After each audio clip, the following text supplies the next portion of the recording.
Hi everyone, welcome to my latest vlog. Today I'd like to talk about a subject that I've been meaning to speak about for a long time, and that's formed a very, very large part of my career over the decades. And that is about women. And by women, I need to, by extension, speak about gender, and then by further extension, because this is how women and gender and all associated issues have been framed by the Western development world, feminism. So by default, it seems that now every time we speak about women or women's development or gender equality, we are also supposedly talking about feminism. And that's a dichotomy that I think has existed for a long time, but it's something that's becoming more and more prominent over the years as we sort of dig deeper into exactly what it is that we talk about when we talk about gender equality. Because now there are various genders. It's not just a male and female issues. There are, a number of different orientations and approaches that we're also talking about and that we need to include, not just in our conversations, but in the work that we do for people in general. But what strikes me the most about the idea of feminism is how much it has suddenly taken root in the development sector.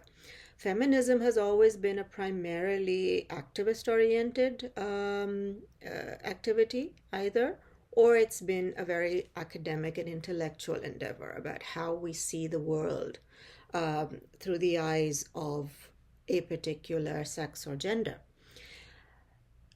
And I'd like to start off with a very quick example of an event I attended yesterday here in Ottawa.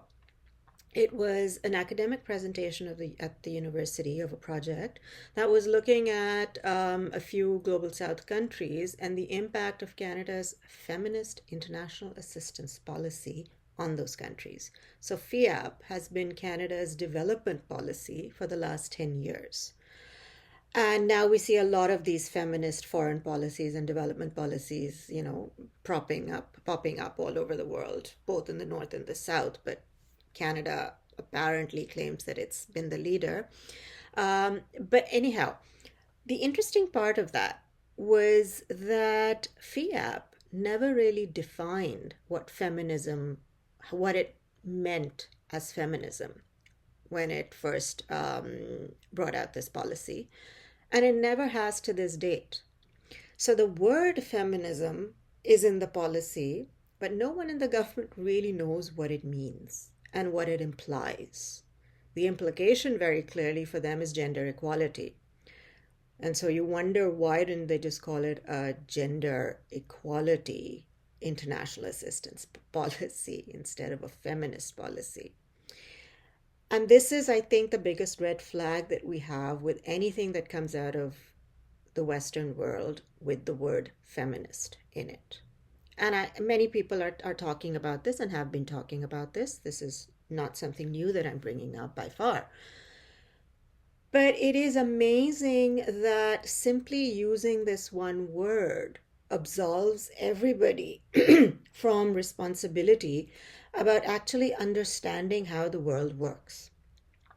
And one of the findings from one of the country presentations made yesterday was that the country at hand, the global south country at hand, was basically like pushing back on all the feminist principles that Canada was bringing in and saying like, well, this doesn't apply to us, or this doesn't resonate with us, or we kind of understand what you mean by this. We have our own way of doing things here. And that country, by the way, has one of the strongest women's social movements in the world, at least that I've seen. And it's a country that's prone to conflict and has seen decades of conflict and continues to do so. So they have a very strong existing feminist in the true sense of the word experience in that country. Yet here you have a country that doesn't even define in its policy what it means by feminist, coming and saying, oh no, we're here for you. But really what feminist means to them is gender equality, which completely negates the myriad of interpretations of the term feminist, which countries in the global south, including mine and Pakistan, we define in very different ways. I think the common denominator in all of this is that we all want to be seen as equals, and we all want to be treated in the same way and with respect and dignity, and have equal access. But we also experience and see this very differently because of our cultural, political, lived experiences. And Western donors don't seem to understand that. In fact, the West doesn't seem to understand that. How can you devise an international policy with such a loaded term and not even define it? And then on top of that, over the 10 years it's been in place, you're not even attempting to define it through all your supposed learnings with all the countries that you're implementing this policy in. So this massive red flag to me when anyone talks about anything that's feminist is huge. And I honestly don't trust it. Because feminism to me is also still very unclear. It's a very, very evolving understanding in many countries. It's not something that's static. And it's not something that means just women or just men or just, LGBTQI. It means a lot of different things to different people in their specific context. South Asia, for instance, has a very, very strong feminist scholarly tradition. There has been a lot of work about the role of women in society and the role of men in society and the role that, for instance, religion or ethnicity plays within these genders and how it impacts on that. And in turn, how that influences something that we call feminism or even masculinism for that matter. Feminism isn't an isolated little island that talks only about gender equality or female empowerment or inclusion. Um, Feminism is a much, much broader construct that looks at politics, it looks at culture, it looks at economics, it looks at history, society, what have you.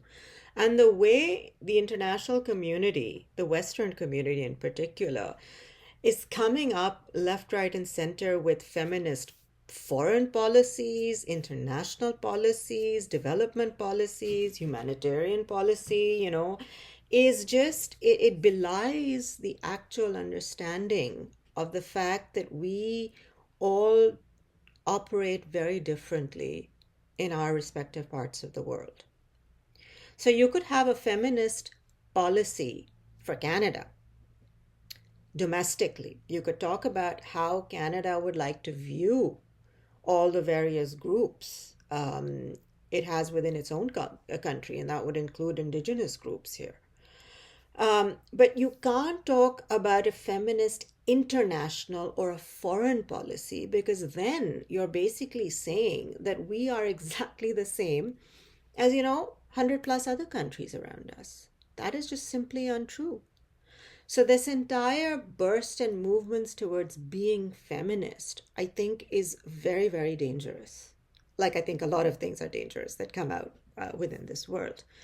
At the same time, we're also seeing a lot of women empower themselves in ways that the Western world doesn't really want to get involved in because it thinks it's a bit too tricky for them. For instance, women are getting involved in a lot of political issues of political suppression and oppression. And that's something donors usually say, we're not going to touch this with a barge pole because that's your internal matter. So then that's not an international feminist matter. That just becomes your own domestic problem, right? So there again, you see the dichotomy between how the word feminism is being used as a policy instrument and how it actually sort of materializes and manifests itself in reality. So this disconnect is something that I just don't understand why people don't see it. And it is very much an issue of black and white. I have to be very honest about that. I mean, it is a bunch of white men and women, primarily in the West, sitting in their own white dominated societies, deciding how they're going to do gender equality in a very white feminist way in non-white countries. And if nothing else, that is the biggest red flag that we have out there, right? We're also seeing a lot of backlash towards how self proclaimed or so called white feminist women in the West have not been responding to global catastrophe, for instance, Palestine or Yemen or Sudan, and staying silent on those issues, yet talking about feminism. And we see the same in academia as well. This is not just development of policy or government. This is, and how feminism is taught in the West, and how global South experiences are sort of co opted into that notion of feminism, which in many cases is very inaccurate. Feminism, like a lot of other things, like most other things, is not a monolith. So these are some very, very concerning sort of directions and patterns that we see in the whole gender equality, race for gender equality within the West. The issues that feminist policies, whether they're foreign policies, and to this date, I really don't understand what a feminist foreign policy is. I mean, an international development policy, okay, maybe you can get your head around that as well. But the feminist foreign policy bit, I just don't get. Foreign policy, again, is not just about women and men and other genders. It's about so much more. And saying that, it has to be feminist is like saying that, I mean, I don't know what it's saying, to be very honest with you. I don't want to put my foot in my mouth yet. But I think these dichotomies are dangerous. And I've written myself in my chapter in our book on white saviorism in international development, I've written about what I call the matriarchy complex. And that is really white feminist disruption and development. That's the subtitle of the chapter. And it's about how women just land up in our countries, white women primarily, but also non-white women who represent the North and come from there and have lived there and been born or brought up there. So they imbue the idea of whiteness within their psyches. I mean, it's hard not to if that's your home, since birth particularly. Just land up in our countries and think they know everything about us women in our countries and come up with these policies when they go back to their home countries about how they think, we should be dealt with. And that is feminism. But really, it's not. I'll give you one final example before I go. So we have a tradition and a practice of using domestic female workers in our homes in South Asia and across many parts of the global South. And every single story of these women who come from extreme poverty is one of deprivation, abuse, exploitation, right from birth. And we hear these stories in our households every single day. And a lot of our households have a lot to do with it as well, because we don't treat them well at all. We abuse them in exactly the same way.